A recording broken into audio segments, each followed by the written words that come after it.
श्रेयो ज्ञानमभ्यासात् ज्ञानात् ज्ञानं विशिष्यते ज्ञानात् कर्मफलत्यागं त्यागात् शान्तिरनन्तरं।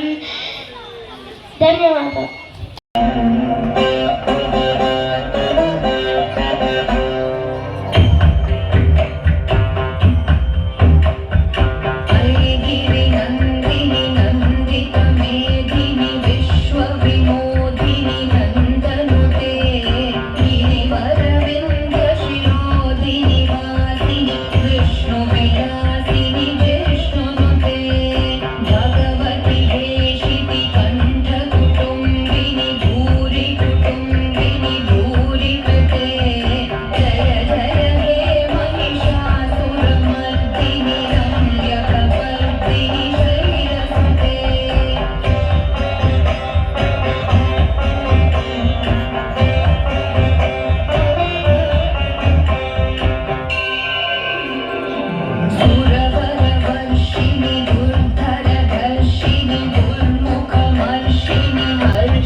रामचंद्राय वेदसे रघुनाथाय नादाय सीतायां पतये नमः।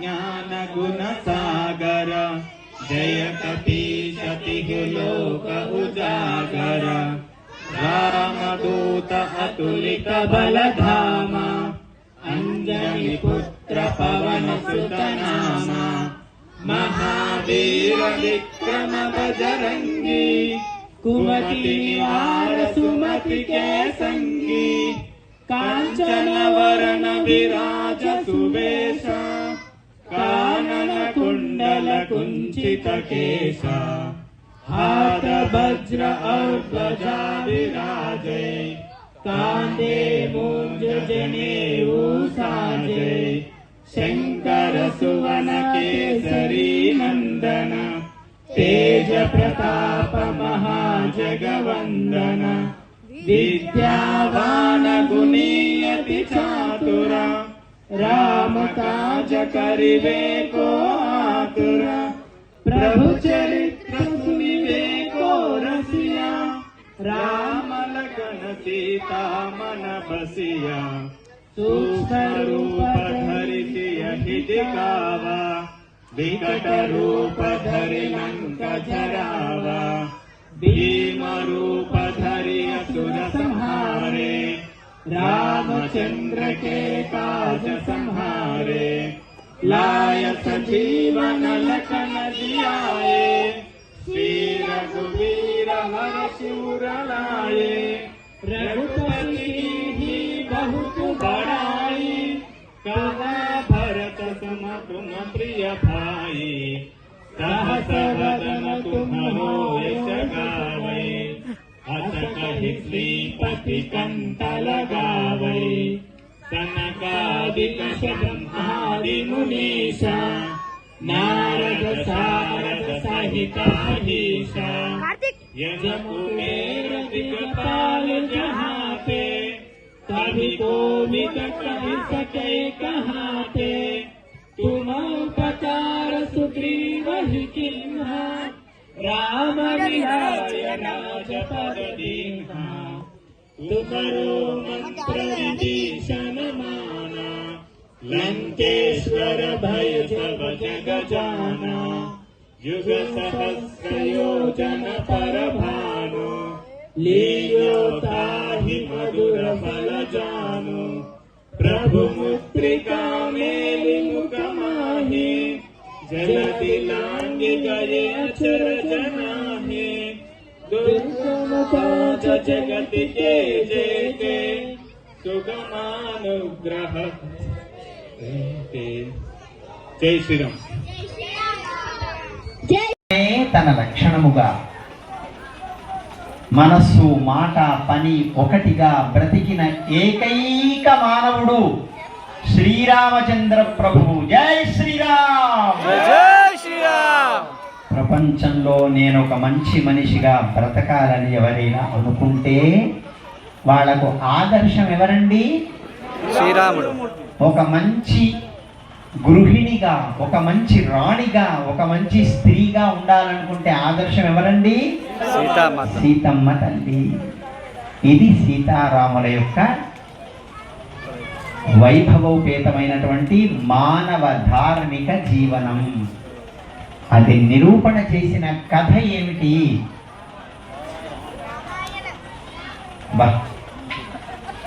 రామాయణం.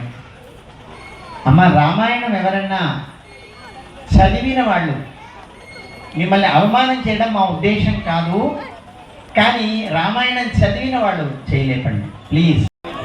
వేదము, ధర్మం ఎక్కడి నుంచి వచ్చింది? వేదంలో నుండి వచ్చింది. ధర్మము యొక్క స్వరూపము, మూల స్వరూపము, ధర్మము యొక్క మూలము వేదము. ధర్మము యొక్క అనండి, ధర్మము యొక్క మూల స్వరూపము గోవు. గోవు, గోవుకి ఎన్ని పాదాలు ఉంటాయి?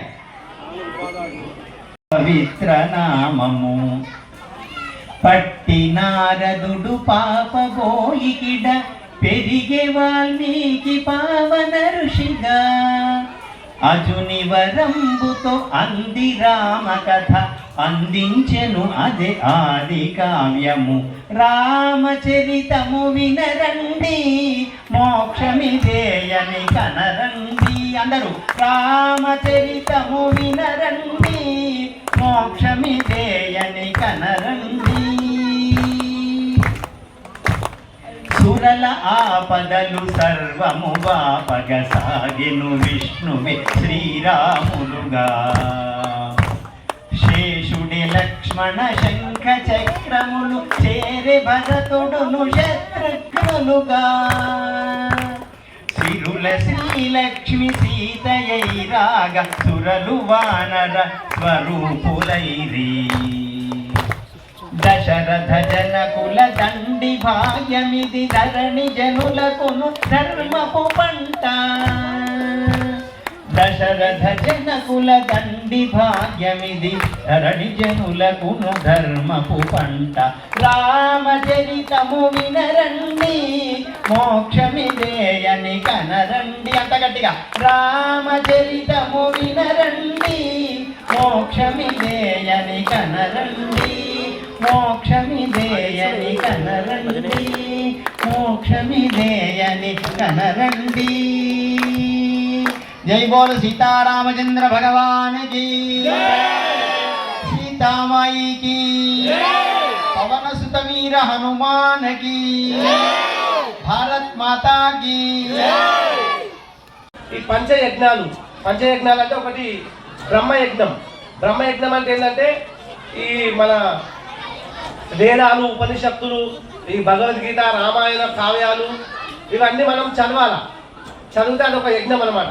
తర్వాత దేవయజ్ఞం. దేవయజ్ఞం అంటే మనం గుడికి వెళ్ళి దేవుణ్ణి పూజించడం, యజ్ఞాలు చేయడం, ఇట్లాంటి ఈ దేవయజ్ఞంలోకి వస్తుంది. రెండు.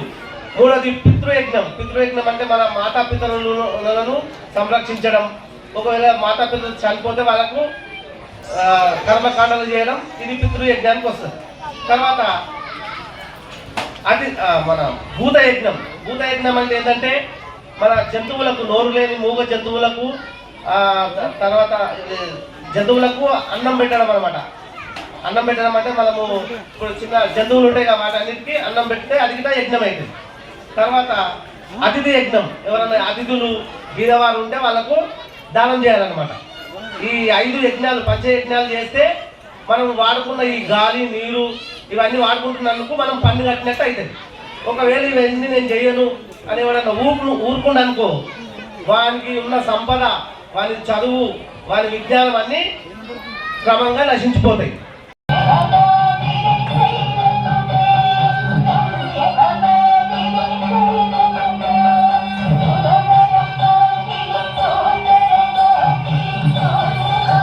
సమ్మేళనాలు అనగానే ఒకటే పదం వినిపిస్తుంది, హిందువు హిందువు హిందువు.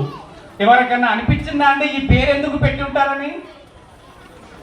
మనం ఏదో ఒక కులం పేరు మీద సమ్మేళనం చేసుకోవచ్చు కదా, ఏదో ఒక ప్రాంతం పేరు మీద మనం సమ్మేళనం చేసుకోవచ్చు కదా, ఏదో భాషా ప్రాతిపదికన మనం ఒక కార్యక్రమం పెట్టుకుంటే సరిపోతుంది కదా. మరి ఎందుకు నిర్వహించుకుంటున్నాం మనమంతా అన్నప్పుడు ఇక్కడ కూడా రాసి ఉందా అండి? కుర్చీల వెనకాల మనకు ఒక ధ్యేయ వాక్యం లాగా రాశారు, మనకు కనబడతలేదు.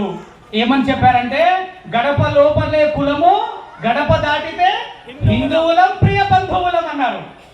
ఇదొక్కటి చాలు ఈ కార్యక్రమ ఉద్దేశం మనం అర్థం చేసుకోవడానికి.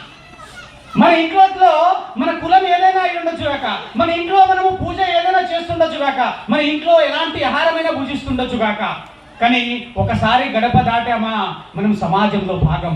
ఒకసారి ఇల్లు వదిలి బయటకు వచ్చామా సమాజానికి అనుగుణంగా మనం నడుచుకోవాలి. మనం హిందువులం. హిందూ అంటే ఇంత గొప్పనైనటువంటి జాతి, ఎంత గొప్పనైనటువంటి సంస్కృతి మనది. నేటికి కూడా భారతదేశ స్వాతంత్రం కాదు, అసలు ప్రపంచంలో నాగరికత లేని రోజుల నుంచి నాగరికత నేర్పినటువంటి జాతి మన భారత జాతి, హిందూ జాతి. అందుకు మనము ఈ జాతిని, ఈ సంస్కృతిని తర్వాత తరాలకు అందించాలి. దీనికి ఒక పెద్ద ఆయన సుమారు 100 సంవత్సరాల క్రితం ఒక ఆలోచన చేశాడండి. ఆయన పేరు డాక్టర్ హెడ్గేవార్. ఆయనని ప్రేమగా అందరూ డాక్టర్ జీ అని పిలుచుకుంటారు. ఎందుకు 100 సంవత్సరాల క్రితం ఆలోచన చేశాడు మళ్ళీ అంటే, ఆ రోజు మన భారతదేశం ఎలా ఉంది తెలుసా? ఎవరు మనల్ని పరిపాలన? జై జై శ్రీరామ్.